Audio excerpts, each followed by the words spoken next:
this morning. I waited till this morning because it was pretty late by the time we finished, like 2:30 in Russia, 2:30 in the morning. And we had a very good talk.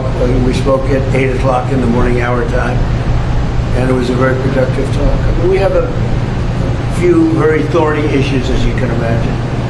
He knows about thorny issues probably better than anybody in the world, but it's working out. We have a couple of issues that we're going to get resolved, hopefully, and if we get them resolved, you're going to have peace. You're going to have Ukraine losing 26,000 soldiers a month. Can you believe it? A month, 26,000 young, beautiful soldiers, and plus some people in Kiev, and relatively small, but a lot, still people, and it's a lot of people. But 26,000 soldiers were killed last month. Yeah. President Trump, are you going to allow Turkish forces, or do you expect Turkish forces to be stationed in Gaza? So I have a great relationship with President Erdogan, and we'll be talking about it. And if it's good, I think that's good. And a lot will be having to do with Bibi. We're going to be talking about that. But Turkey's been great, and he's been, excellent as far as I'm concerned. I don't know about you. To me, he's been very good. Can we get another question from the Israeli press? Sure. Yeah. Please. Tell us a little bit about your relationship with Prime Minister Netanyahu and how important it is for you to see him be pardoned by the Israeli president. Look, he's a wartime prime minister. He's done a phenomenal job. He's taken Israel through a very dangerous period of trauma. Israel, with other people, might not exist right now, if you want to know the truth. That's a pretty big statement, but it's true. I feel that. You had the wrong prime minister. Israel right now would not exist because they were met with a force, the likes of which very few countries could have handled. And we worked together, and we were extremely victorious, to put it mildly. Now I hear that Iran is trying to build up again, and if they are, we're going to have to knock them down. We'll knock them down. We'll knock the hell out of them, but hopefully that's not happening. I heard Iran wants to make a deal. If they want to make a deal, that's much smarter. They could have made a deal the last time before we went through, a big attack on them, and they decided not to make a deal. They wish they made that deal. So I think, again, they should make a deal. They want to make a deal, but sometimes that doesn't happen. Yeah, please. Mr. Trump, the WMLF icon for News Israel, would you support the overthrow of the Iranian regime? Who? Iranian regime. I'm not going to talk about overthrow of a regime. They've got a lot of problems that are in. They have tremendous inflation. Their economy is bust. Their economy is no good. And I know that people aren't so happy, but don't forget, every time they have a riot or somebody forms a group, little or big, they start shooting people. They kill people. And the people tend to, I've watched this for years, there's tremendous discontent. They form 100,000, 200,000 people. All of a sudden, people start getting shot. And that group disbanded pretty quickly. So I've watched it for years. They're vicious people, yeah. Mr. President, will you support an attack, Israeli attack on Iran, if Iran will not have a deal? If Iran will continue with their ballistic missiles and also nuclear weapon? If they will continue with the missiles, yes. The nuclear, fast. Okay. One will be yes, absolutely. The other was, we'll do it immediately. Mr. President, one of us from Channel 12 News. What are your plans regarding Gaza for the next few weeks? Well, we're going to be dealing with Gaza. That's why this very great prime minister is here right now. We're talking about Gaza. We're talking about a lot of things. We have about 5 major subjects that we're discussing, and Gaza will be one of those subjects. Mr. President, can you guarantee that the last hostages, 1 billion, will be released before we continue to the second phase of the Gaza plan? Well, let's put it this way. Every hostage just about that's been released was released because of me, Steve Witkoff, Jared Kushner, my whole team, Marco Rubio, Pete Hegseth. They were all released because of us. None were released in the Biden administration. None. They were all released because of us. Then we had a lack of releases with respect to the dead. And all of a sudden they started coming back because I said, nope. You said we have one wonderful young man whose parents are right now inside. And what beautiful parents, a beautiful brother, sister, and like a beautiful family, and they're waiting for their son. It's the only one left, and we're doing everything we can to get his body back. And the parents just said, hopefully he's alive. And I said, I love you to think that way. Okay? So we're doing everything we can. Do you have evidence that he's But not alive? think of it. Out of all of these people, and I'm not just talking about the final 20. Right. Look at all of the people. What do you think the total number is? 255. 255. 254 came out, one more. Think of that. And we got them all. President Trump, Nobody else got them. President Trump, construction of Gaza. President Trump, as the reconstruction of Hold it 1 Gaza- second. Y'all do you. Just let her go. Go as the ahead. reconstruction of Gaza will begin even before Hamas is disarmed. I think it's going to begin pretty soon. Yeah. Before Hamas is He's disarmed. looking forward to it, so am I. Look, what a mess. What a mess it is. And it's been a mess for centuries. It's been a mess for a long time. It's seems to be born for that, but we're gonna straighten it out. No, we're already starting certain things. We're doing things for sanitary conditions and others. But Gaza's a tough place. You know the expression, it's a tough neighborhood. It's truly a tough neighborhood. Yeah, you had a question in the back? Go ahead. In the back. Yeah, let's go ahead. I'll ask about the relationship between you and the Prime Minister. What about it? They said that there is no relationship, good relationship between you. I don't think it can be better. Just won a big war together. You know, if we didn't beat Iran, you wouldn't have had peace in the Middle East because nobody would have been able, the Arab countries who have been fantastic, would not have been able to make a deal. If we didn't wipe out their nuclear, we wiped it out. If we didn't wipe out with our beautiful B-2 bombers, if we didn't, and we sent a lot of Tomahawks in there also, by the way, from a submarine. And what about the pardon that the President of Israel needs to give the Prime Minister? Pardon? The pardon. Oh, I think you will. How do you not? He's a wartime prime minister who's a hero. How do you not give a pardon? You know, I think it's a very hard thing not to do it. I spoke to the president, and it's on. I mean, he tells me it's on its way.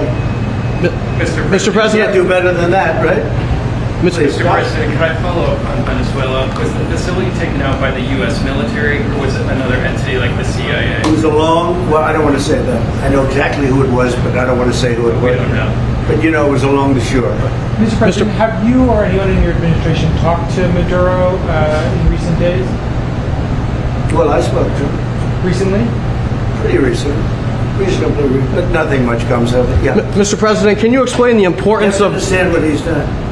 They've sent billions of dollars of drugs in. But maybe just as bad, they've sent hundreds of thousands of people in from jails, from prisons, from mental institutions and insane asylums. The drug lords, the drug dealers were all sent into our country. But think of it, what he's done. Tren de Aragua, probably the worst gang. They cut off people's fingers. One man made a phone call to complain about them. He cut off their hand. They cut off his hand. Don't ever make a phone call again. We'll cut off your other hand. After that, we'll kill you, they said. That was in Colorado. And now they sent in all of the bad ones. They sent in some bad people. And that to me was just terrible. And they send in drugs. Now, I will say this. 97% of the drugs coming in by sea stopped.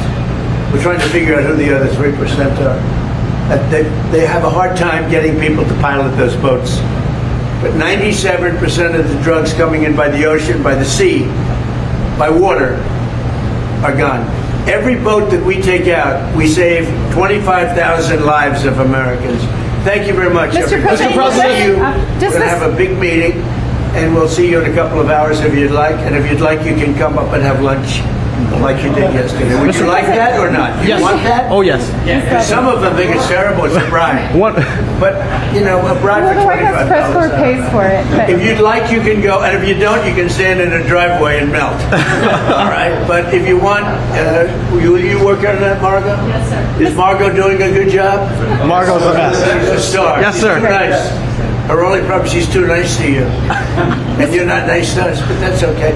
Margot, take them up and have a beautiful lunch. And we'll Mr. see you President, later. are you worried that the alleged strike on Putin's residence could scuttle the peace discussions? Yeah, I don't like it. It's not good. I heard about it this morning. Did Putin tell you You know about who told me about it? President Putin told me about it. Early in the morning, he said he was attacked. That's no good.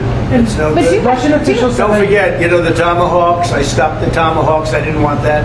Because we're talking about, it's a delicate period of time. This is not the right time. It's one thing to be offensive, because they were offensive. It's another thing to attack his house.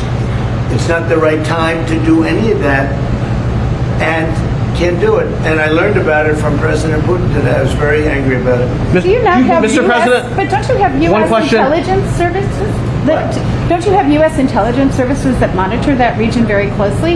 Is there any evidence that the U.S. has? It came out. Well, we'll find out. I mean, you're saying maybe the attack didn't take place. It's possible too, I guess. But President Putin told me this morning it did.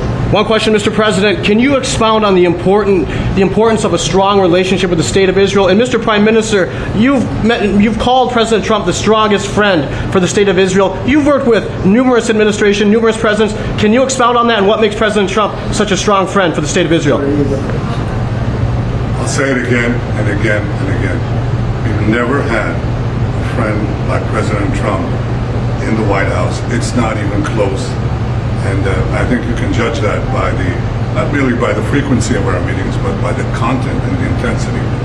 I think Israel is very blessed to have President Trump leading the United States, and I'll say it, leading the free world at this time. I think it's not merely Israel's great fortune, I think it's the world's great fortune. Well, I just want to say that it's very important who the Prime Minister and President of Israel is.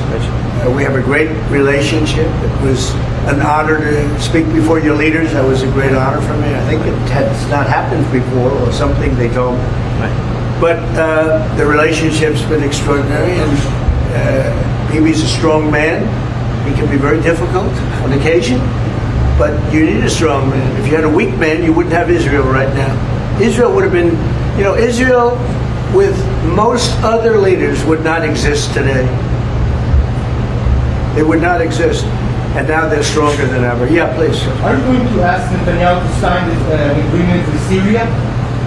Well, I hope he's going to get along with Syria, because the new president of Syria is working very hard to do a good job. He really is. I know he's a tough cookie, and he's, you're not going to get a choir boy to lead Syria. That's the one thing I would say.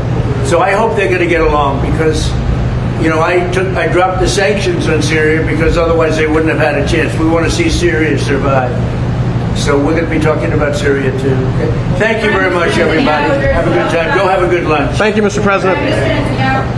Thank you. After you hear these things, I think better to quit now. Thank you. Thank you. Thank you, Mr. President. That's great.